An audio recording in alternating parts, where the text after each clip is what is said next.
Hi எல்லாருக்கும் வணக்கம். நல்லா இருக்கீங்க நம்புறேன். இந்த வீடியோல ஜப்பான்ல நான் தங்கி இருக்கிற ரூம் எப்படி இருக்கு, இந்த ரூம்ல என்னென்னலாம் இருக்கு, ரயில்வே ஸ்டேஷன்ல இருந்து என் ரூமுக்கு எப்படி வரணும், வர வழியில என்னென்னலாம் இருக்கு எல்லாத்தையுமே உங்களுக்கு நான் காட்டுறேன். முக்கியமா இந்த வீடியோல இருக்கிற கிளிப்ஸ் சிலது டே டைம்ல ஷூட் பண்ணது, சிலது நைட் டைம்ல ஷூட் பண்ணது, கொஞ்சம் மாறி மாறி தான் இருக்கும். அட்ஜஸ்ட் பண்ணிக்கோங்க. வாங்க பார்க்கலாம். போன வீடியோல நரிட்டா ஏர்போர்ட்ல இருக்கிற மெட்ரோ ஸ்டேஷனை காமிச்சு முடிச்சிருப்போம். அங்க ட்ரெயின் ஏறி நாம இறங்க வேண்டிய இடம் ஓமோரி மெட்ரோ ஸ்டேஷன். என்னென்ன ஸ்டேஷன்ஸ் இருக்கு, அது எப்படிலாம் கனெக்ட் ஆயிருக்குன்றத இங்கே நம்ம பார்த்துடலாம். இந்த மெட்ரோ ரயில்வே ஸ்டேஷன்லயே என்னென்ன ஃபெசிலிட்டிஸ்லாம் இருக்குன்றத ஒரு கிளான்ஸ் பார்த்துருவோம். நீங்க எங்க இருக்கீங்க, இங்க சுற்று வட்டாரத்துல எந்த ஊருக்கு எப்படி போகணும் அப்படின்ற மொத்த மேப்பும் இங்கேயே உங்களுக்கு காமிச்சிடும். ஆட்டோமேட்டிக்கா பாஸ்போர்ட் சைஸ் போட்டோ எடுக்கிற இடம் ஒன்று இருக்கு.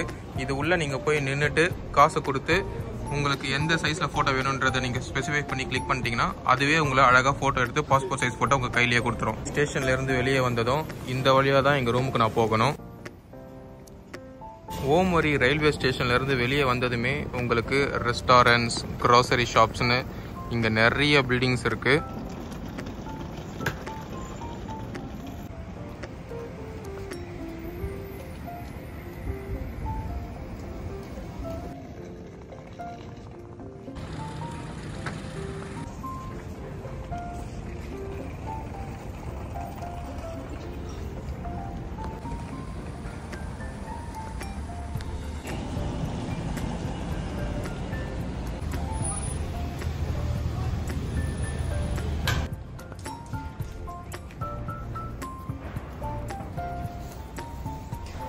இங்க ஓமோரி ஷாப்பிங் மால்னு ஒரு ஸ்ட்ரீட்டே இருக்கு.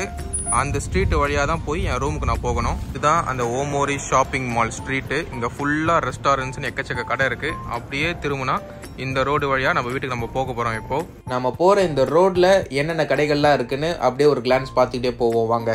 சீட் ஆடுற பப் இருக்கு, காஃபி ஷாப் இருக்கு, கேர்ள்ஸுக்கு பார் இருக்கு.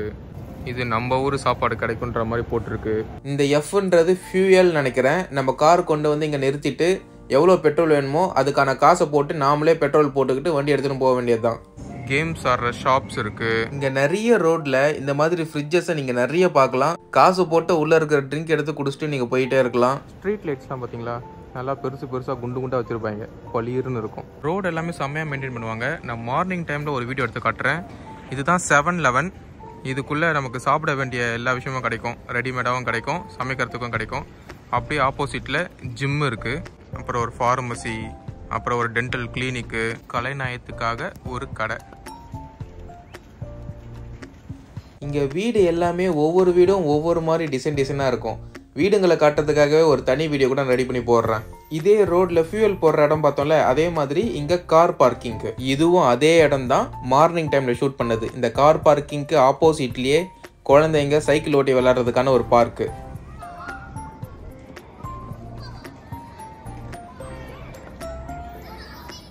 எவ்வளோ சைக்கிள் நிற்குது பார்த்தீங்களா. இங்கே நீங்கள் அதிகமாக காரோ பைக்கோ பார்க்க முடியாது, சைக்கிள் தான் பார்க்க முடியும். சின்ன பசங்கள்லேருந்து பெரியவங்க வரைக்கும் எல்லாருமே இங்கே சைக்கிள் தான் ஓட்டுவாங்க. அதுவே அவங்க எல்லாரையும் பயங்கர ஃபிட்டாக வச்சிருக்குன்னு நினைக்கிறேன். மாசியா ஹை டவுன் ஓமிரி 3 இதுதான் நான் தங்க போகிற பிஜி.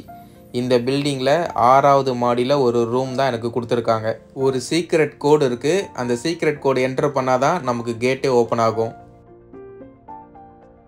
நாம் 6வது மாடி போனோம், அதனால லிஃப்ட்டில் 5 அழுத்திக்கிறேன். ஏன்னா இங்கே ஒவ்வொரு ஃப்ளோருக்கும் ஒவ்வொரு ஓப்பனிங்னு இருக்காது. 2 ஃப்ளோருக்கு நடுவில் தான் லிஃப்ட் நிற்கும். ஸோ நம்ம இறங்கி கீழே போனால் 5th வந்துடும், மேலே வந்தால் 6th வந்துடும். இதுதான் 6th ஃப்ளோர்ல இருந்து நான் பார்க்கக்கூடிய வியூ.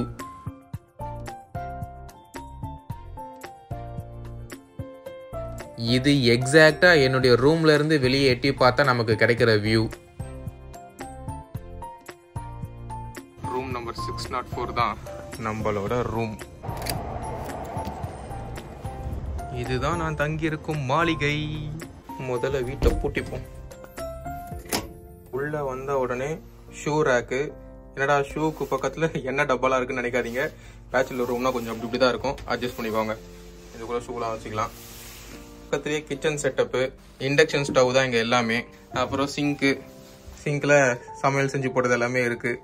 அது போக மேலேயே அவங்களே ஒரு சில கிச்சன் ஐட்டம்ஸ்லாம் கொடுத்துருந்தாங்க. வீட்டில இருந்து கொடுத்து அமிச்ச சில ஐட்டம்ஸும் தண்ணி சூடு பண்றதுக்கு கெட்டிலு, அப்புறம் ஃபுட்டு சூடு பண்றதுக்கு அவனு, ஃப்ரிட்ஜு இதெல்லாமே இருக்கு. அப்புறம் அப்படியே திரும்பணும்னா இதுதான் நம்ம ரூமு. ஒரு பெட்டு, பக்கத்துலேயே ஒரு சோஃபா, அது சேர், அது ஓகே சேரு, அப்புறம் ஒரு டேபிள், அந்த டேபிளில் ஒரு டிவி ஒன்று இருக்குது, ஆனால் நம்ம ஊர் சேனல்லாம் வராது. அப்புறம் இங்கே வந்து ஏசி ப்ளஸ் ஹீட்டரும் இது. ஏன்னா ஜப்பானில் வந்து குளிரும் ரொம்ப அதிகமாக இருக்கும், ஹீட்டும் ரொம்ப அதிகமாக இருக்கும் ஒவ்வொரு சீசன் பொறுத்து. ஸோ அதனால் இது வந்து 2-in-1 பர்பஸு. வீடியோ மேக்கிங் ரொம்ப முக்கியமாச்சு, அதனால் ஸ்டாண்டு கொண்டு வந்துட்டேன். வீடை க்ளீன் பண்ணுறதுக்கு அப்படியே ஒரு வேக்யூம் கிளீனரும் கொடுத்துருக்காங்க. இது ஃபயர் அலாரமு. இதை ஓப்பன் பண்ணோன்னா வெளியே வந்து வாஷிங் மிஷின் இருக்கும். இப்போதைக்கு துணிலாம் துவச்சி காய போட்டிருக்கேன், ப்ளஸ் வெளியே ரொம்ப குளிர் வேறு. அப்புறம் அப்படியே இந்த பக்கம் திரும்பினோன்னா பீரோ. ஆல்ரெடி உள்ள பொறுப்பாக வந்து எல்லா ட்ரெஸ்ஸையும் மடித்து வச்சுருக்கேன். அவசரத்துக்கு மேகி. அப்புறம் மேலே ஒரு ரூம் ஒன்று கொடுத்துருக்காங்க. ஆமாம், அங்கேயும் சில விஷயங்களை வச்சுக்கலாம். அப்புறம் ரொம்ப முக்கியமான ஒரு விஷயம் என்னது, சாப்பிட்டாச்சு. சாப்பிட்டதுக்கப்புறம் எங்கே போவோம்? பாத்ரூம். இங்கே பக்கத்தில் இந்த சோப்பு ப்ரஷ்லாம் வச்சுக்கிறதுக்கு இடம், ஆனால் நம்ம அங்கே வைக்கிறது இல்லை. நம்ம தான் பேச்சுலர் ஆச்சே, இஷ்டத்துக்கு தான் போடுவோம். அப்புறம் இது வந்து வாஷ் பேஷனில் இதை ஓப்பன் பண்ணால் ஹாட் வாட்டர் வரும், இதை ஓப்பன் பண்ணால் சில் வாட்டர் வரும். இந்த நாபை வந்து இந்த பக்கம் இருந்ததுன்னா தண்ணி திறந்து விட்டிங்கன்னா இதில் தண்ணி வரும். அதே நாபை இந்த பக்கம் மாற்றி விட்டிங்கன்னா இந்த ஷவர்ல இருந்து தண்ணி வரும். டப்பு கொடுத்துருக்காங்க. உங்களுக்கு வேணும்னா இந்த லாக் எடுத்து அந்த ஓட்டையை அடைச்சிட்டு தண்ணியை திறந்து விட்டோம்னா தண்ணி வந்து ஃபுல் ஆயிடும். அப்புறம் படத்துல காட்டுற மாதிரி படுத்துக்கிட்டு ஹீரோயின் மாதிரி ஏதாவது பண்ண வேண்டியதுதான். இந்த குட்டி வத்திப்பட்டி தான் நான் தங்கியிருக்கிற ரூமு. இந்த ரூமுக்கு இந்த நாட்டு மதிப்பு படி 1 லட்ச ரூபாய்க்கு மேல வாடகை. அவ்வளவுதான், நம்ம ஹோம் டூர் ஓவர். அடுத்தடுத்த வீடியோல ஜப்பான்ல என்னென்ன மாதிரி கல்ச்சர்லாம் ஃபாலோ பண்றாங்க, டிசிப்ளின்லாம் ஃபாலோ பண்றாங்க, இந்த கடைகள்ல என்னென்ன மாதிரி பொருட்கள்லாம் கிடைக்குது, என்னென்ன மாதிரி சாப்பிடுறாங்க, அப்புறம் டிரான்ஸ்போர்ட்ஸ் எப்படி இருக்கு, பில்டிங்ஸ் எப்படி இருக்கு, எல்லாமே நான் காட்டுறேன். அது வரைக்கும் விடைபெறுவோம். நன்றி, வணக்கம், பாய்.